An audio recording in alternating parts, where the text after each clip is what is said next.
Quant का आज का चैप्टर हमारा है रेशो, रेशो एंड प्रपोर्शन। दोनों कनेक्टेड रेशो से ही हैं ये, बट जब दो नंबर्स होते हैं तो उनकी हम लेते हैं रेशो, और जब दो से ज्यादा नंबर होते हैं, चार नंबर्स इनफैक्ट, तब हम प्रपोर्शन की बात करते हैं। तो शुरुआत हम रेशो से करेंगे और उसके बाद प्रपोर्शन करेंगे। रेशो होती क्या है? Let us first understand this.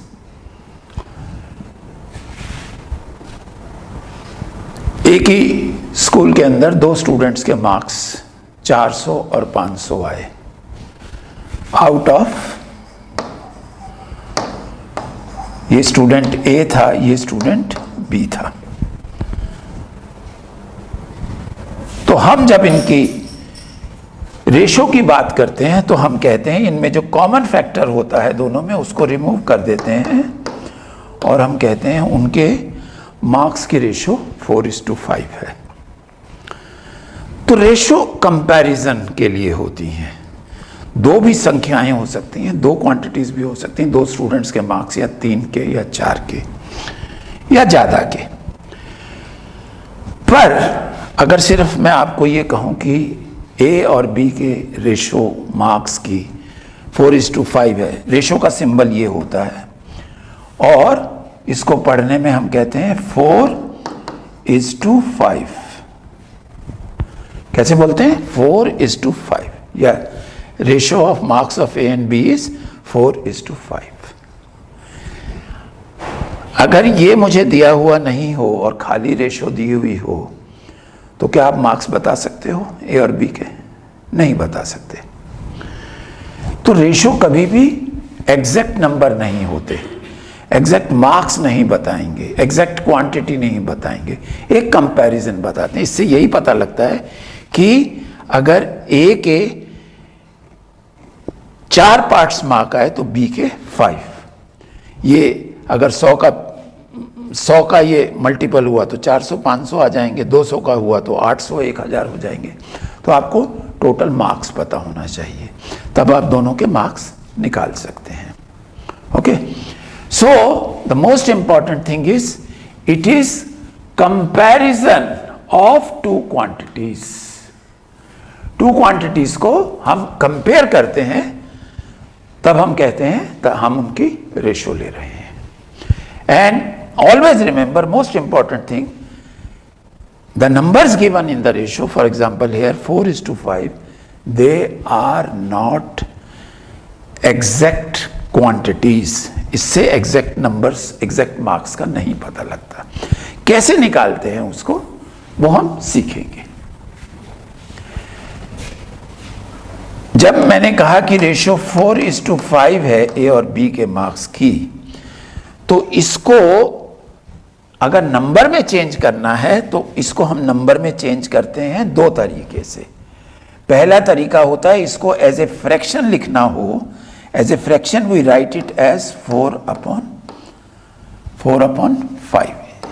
यानी अगर A:B हो तो इस रेशो को एज ए नंबर हम एक्सप्रेस करते हैं A/B। ओके,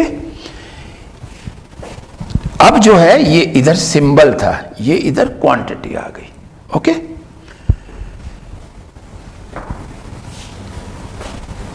आगे बढ़ते हैं।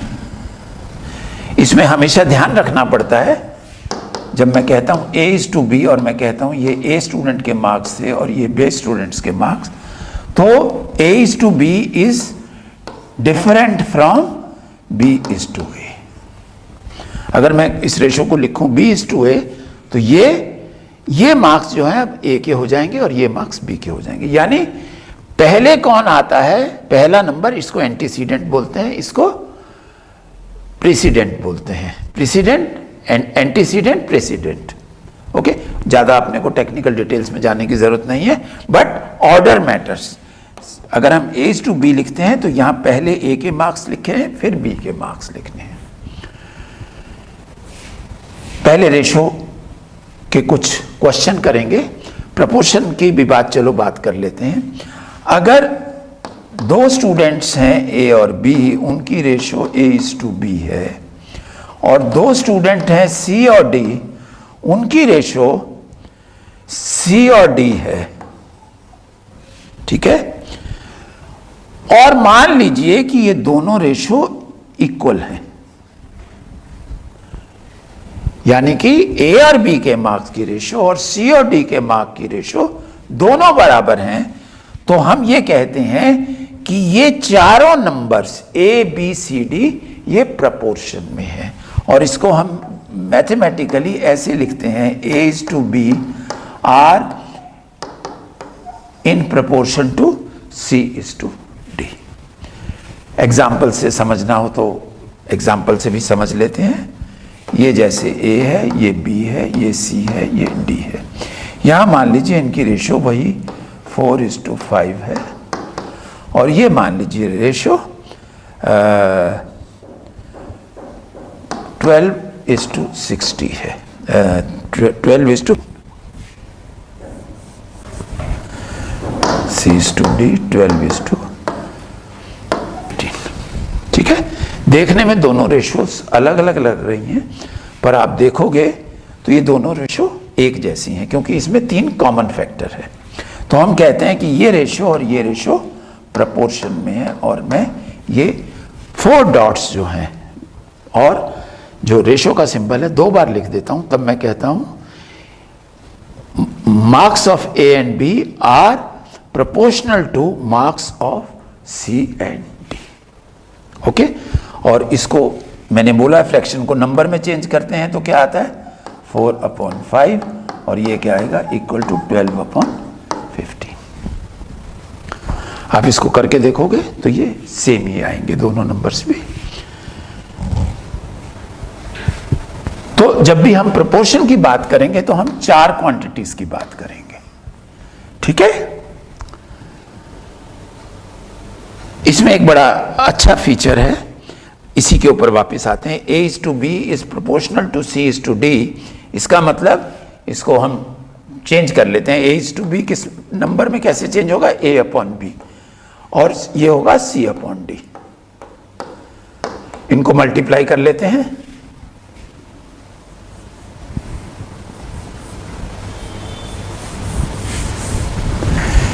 A/B इज इक्वल टू, इसको मल्टीप्लाई करिए, AD is equal to BC। ये देखिए A और D क्या है, एक्सट्रीम के ऊपर है, और B और C क्या है, मिडल में है। तो इसको याद रखने का जो तरीका होता है, हम कहते हैं product of the extremes is equal to product of the middle ones, ठीक है। तो 4 नंबर अगर प्रोपोर्शन में होंगे तो एक सिंपल सा रिजल्ट हमने डिराइव किया है, product of the extremes AD is equal to product of the middle ones. Okay, बस सिर्फ इतनी बातें हैं सीखने वाली, बाकी हम जब प्रॉब्लम्स करेंगे तो उसमें आपको अलग अलग नई नई चीजें और आपको मैं बताऊंगा। ये भी क्वेश्चन आते हैं, 2 नंबर्स दिए होंगे, 5 और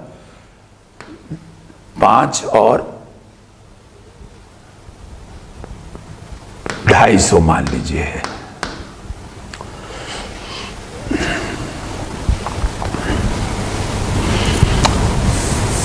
बीस ले लेते हैं, आसानी रहेगी नंबर्स लेने में। 2 नंबर्स हैं, ये A है और ये है B, ठीक है। आपको बोलेगा इन 2 नंबर्स का मीन प्रोपोर्शनल निकालिए। तो मीन प्रोपोर्शन अगर 2 नंबर्स हो, अगर 2 नंबर्स दे रखे हैं A और B और इनका मीन प्रोपोर्शनल निकालना हो, तो mean proportional of A and B is √AB। Okay, and अगर इसको हम करें तो ये क्या आ जाएगा, 5 गुना 20 100, और 100 का अंडर रूट क्या होता है 10। So mean proportional of 5 and 20 is 10। कभी कभी SSC के अंदर इसके क्वेश्चन आ जाता है 2 नंबर्स का मीन प्रोपोर्शनल निकालना। Mean proportion. अब हम देखिए, ये जो पहला पार्ट है इसमें मैं एसएससी के क्वेश्चन करूंगा और पार्ट 2 के अंदर हम बैंक एग्जाम्स के क्वेश्चन करेंगे। एसएससी के सभी लेवल के जो एग्जाम्स हैं वो इसमें कवर हो जाएंगे। दो फ्रेंड्स हैं जिनकी सैलरी की रेशो ये है 3:4 और उनका डिफरेंस जो है सैलरी में वो है 3,000 रुपये। तो कहता है उन दोनों की सैलरीज का टोटल निकालिए। ये देखिए, अब हम क्वेश्चंस जो हैं रेशो के, ऐसे और सिमिलर बहुत सारे क्वेश्चन आएंगे, उनको कैसे हल करना है, कैसे सॉल्व करना है, वो बात करेंगे। देखिए, रेशो क्या है सैलरी की 3:4। जैसे मैंने बताया आपको, सैलरी एग्जैक्ट तो नहीं आएगी रेशो से, क्योंकि ratio does not give you the exact numbers, exact quantity.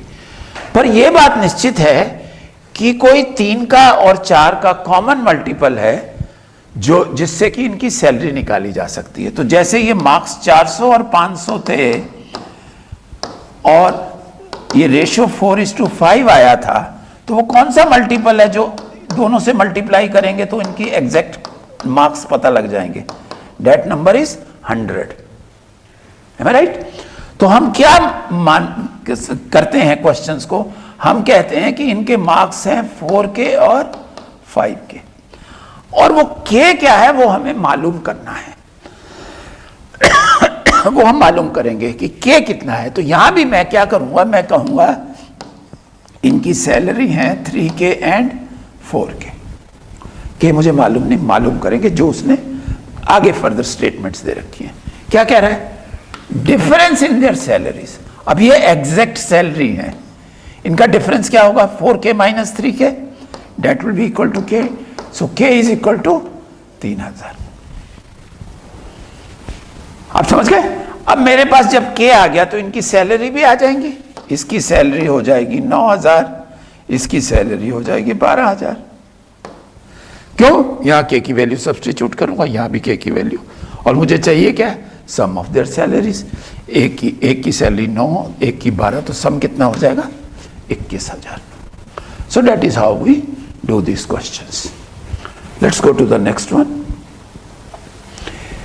ये देखिए, अभी तक हम 2 नंबर की रेशो स्टडी कर रहे थे, PQ PR। अब ये आपसे नया क्वेश्चन कर रहा है कि ये क्या है। अब देखिए, 3 क्वांटिटीज की रेशो की बात करता है, तो 3 क्वांटिटीज की रेशो को कैसे टैकल करते हैं। बिल्कुल वही मेथड जो हमने प्रीवियस क्वेश्चन में किया था। हम P/Q से इसका वो निकाल लेंगे। ये कितना आ जाएगा, 4K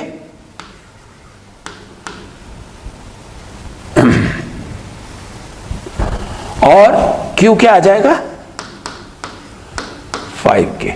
अब यहां देखिए 2 रेशोज हैं, तो एक को K1 ले लेता हूं और यहां पर ले लूंगा, ये आ जाएगा, इसको ले लेता हूं K2 जो मल्टीपल आएगा, इसमें R मल्टीपल आ जाएगा 3K2। ठीक है, एम आई राइट। अब देखिए, P, Q और R इनकी रेशो मांग रहा है, किस किस की, 3P। 3P कितना हो जाएगा, P जब इतना है तो 3P will be equal to 12K, 3 गुणा यहां 3 यहां 12K1, सॉरी K1 आएगा। 4Q क्या आएगा, 4 दोनों से मल्टीप्लाई करूंगा, ये आ जाएगा 20K1। ठीक है, और 5R क्या आ जाएगा, यहां दोनों तरफ 5 से गुणा करूंगा, ये आ जाएगा 15K2।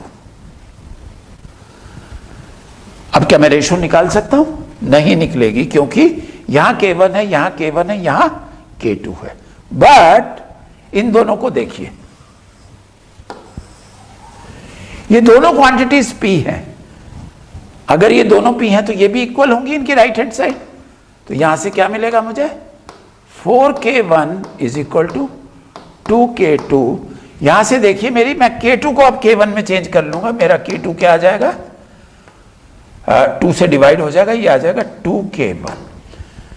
K2 is twice of K1, तो मेरा इसको मैं क्या लिख सकता हूं, 15K2 को, ये मेरा आ जाएगा 30K1, ये 20K1 और ये 12K1। तो इनकी रेशो क्या आ जाएगी, और ये किसकी रेशो है, 3P/4Q/5R।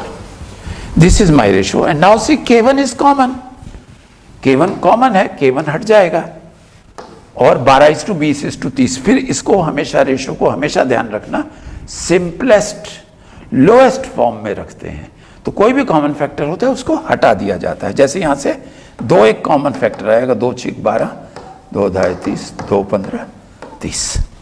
तो आपकी रेशो आ गई 6:10:15 and that is your answer. Is it okay?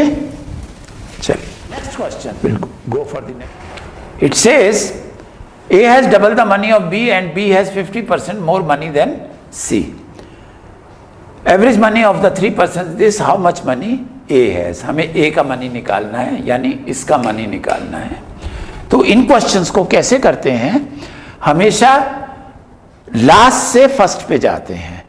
तो X की C की मनी में मान लेता हूं X रुपीस है, तो B के पास क्या है, 50% मोर। 50% मोर means 150, it is done like this, x into 150/100. So this will be equal to 3x/2. And A has double the money of B, तो A के पास कितना हो जाएगा, 3x/2 into 2, this will be equal to 3x. तो A की 3x है money, B की इतनी है और C की इतनी है। कहता है उनकी एवरेज 12,000 है, तो आसान है, एवरेज निकाल लेते हैं इनकी। 3x + 3x/2 + x divided by 3, this is their average and this is given to be equal to 12,000. Okay, sum of their money divided by 3 gives you the average. Let's calculate it. LCM will be 2, so this will be 6x plus 3x plus 2x, and this 2 will come down, this will become 6/12,000. 6 plus 3, 9 plus 2, 11x. So x will be equal to 6 into 12,000 divided by 11. मांग क्या रहा हमसे, A की income. A की income क्या है, 3x, तो A's income will be equal to 3 times of this. Okay, so this will be 3 into 6, 18, 18 into 2, 36, and 3 zeros divided by 11. This is your answer. Okay, next question. Income at Sohit and Mohit, ये तो कर लिया हमने।